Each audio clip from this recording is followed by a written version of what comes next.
Ruten er super fed. Det er ikke ret meget tons, den er utrolig teknisk.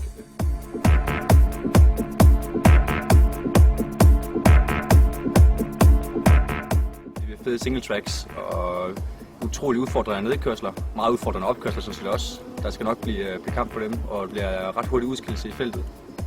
Det kan man være sikker på. De er utrolig stejle og utrolig hårde.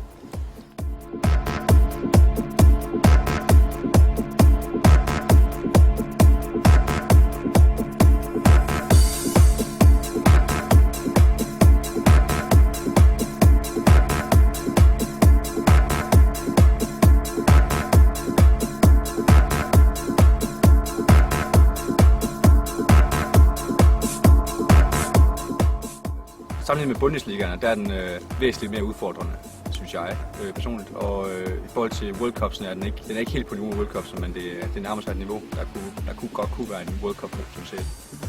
Nu har jeg så kørt Offenburg og Hoplitze, og det er selvfølgelig nogle sindssyge ruter, men den her den er næsten på niveau med dem.